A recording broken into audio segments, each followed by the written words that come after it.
পশ্চিমবঙ্গের আইনকানুনগুলো তৈরি হয় কোথায়? আসল ক্ষমতার কেন্দ্রটা ঠিক কোনটা? চলুন আজ সরাসরি সেই প্রতিষ্ঠানের একেবারে ভেতরে ঢুকে দেখা যাক। পশ্চিমবঙ্গ বিধানসভা। এই যে একটা সংখ্যা দেখছেন 294, এটা কিন্তু শুধু একটা নম্বর না, এর মধ্যে লুকিয়ে আছে পশ্চিমবঙ্গের শাসন ব্যবস্থার পুরো গল্পটা। বলা যায় এই সংখ্যাটাই ঠিক করে দেয় রাজ্যের ভবিষ্যৎ। তো চলুন এর পেছনের আসল মানেটা খোঁজার চেষ্টা করা যাক। আজকের এই বিশ্লেষণে আমরা ঠিক কি বিষয় নিয়ে কথা বলবো। প্রথমে দেখব এই 294 সদস্যের কক্ষটা ঠিক কি, তারপর এর দীর্ঘ ইতিহাস বা জার্নিটা কেমন ছিল। সংখ্যার দিক থেকে আজকের বিধানসভার চেহারাটা দেখব আর জানব কারা এর প্রধান দায়িত্বে রয়েছেন। সবশেষে বোঝার চেষ্টা করব এই বিধানসভা আমাদের জন্য ঠিক কতটা গুরুত্বপূর্ণ। তো চলুন একদম মূল প্রশ্নটা দিয়েই শুরু করি। এই যে আমরা পশ্চিমবঙ্গ বিধানসভা বলছি, এটা আসলে কি, কিভাবে কাজ করে? মানে খুব সহজ করে বললে এটাই হলো পশ্চিমবঙ্গের আইন তৈরির মূল কেন্দ্র। এর ঠিকানা রাজধানী কলকাতা, আর এখানে বসেন সেই 294 জন সদস্য, মানে বিধায়কেরা, যাদেরকে সাধারণ মানুষ সরাসরি ভোট দিয়ে নিজেদের প্রতিনিধি হিসেবে পাঠায়। আচ্ছা, বিধানসভা কি তা তো বোঝা গেল, কিন্তু এটা কি সবসময় এমনই ছিল? চলুন এবার একটু এর ইতিহাসে নজর দেওয়া যাক। 1 শতাব্দীরও বেশি সময় ধরে এর চেহারাটা কিভাবে বদলেছে সেটাই এখন দেখব। ইতিহাসের দিকে তাকালে একটা খুব গুরুত্বপূর্ণ জিনিস চোখে পড়ে। সেটা হলো একটা সময় এই আইনসভা ছিল দ্বিকক্ষ বিশিষ্ট, মানে দুটো হাউস ছিল।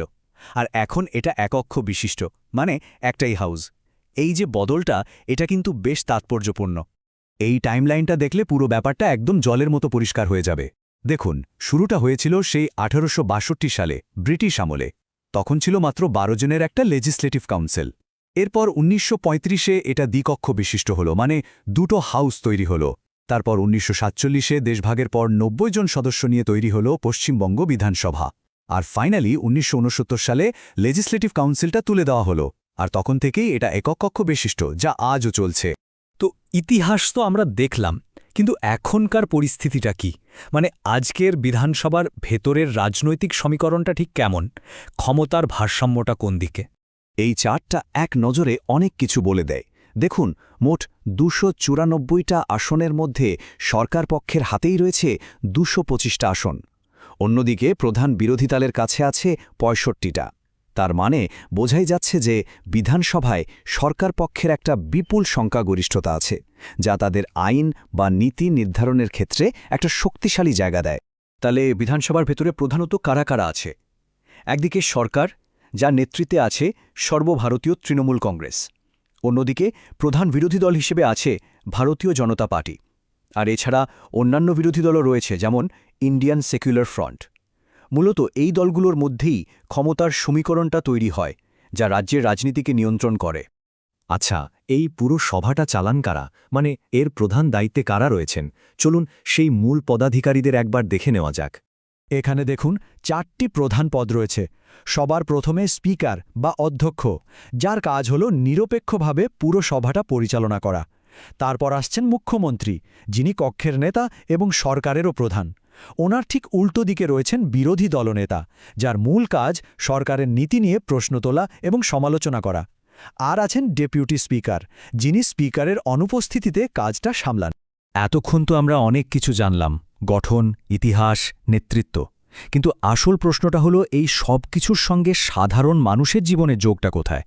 মানে এই বিধানসভা আমাদের দৈনন্দিন জীবনে ঠিক কতটা প্রভাব ফেলে?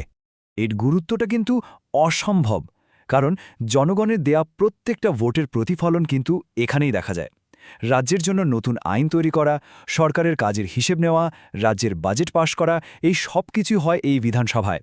মানে একদম স্থানীয় সমস্যা থেকে শুরু করে বড় বড় নীতিগত সিদ্ধান্ত, সবকিছুরই কেন্দ্রবিন্দু কিন্তু এটাই।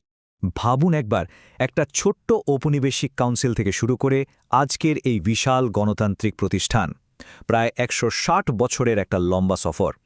এই পুরো সময়টা জুড়েই বিধানসভা নিজেকে বদলেছে, সময়ের সাথে সাথে নতুন রূপ নিয়েছে। এই বদলের ধারা কিন্তু আজও থেমে নেই। তাই প্রশ্নটা থেকেই যায়, এর পরের অধ্যায়টা কি হতে চলেছে? ভবিষ্যতের চেহারাটা কেমন হবে?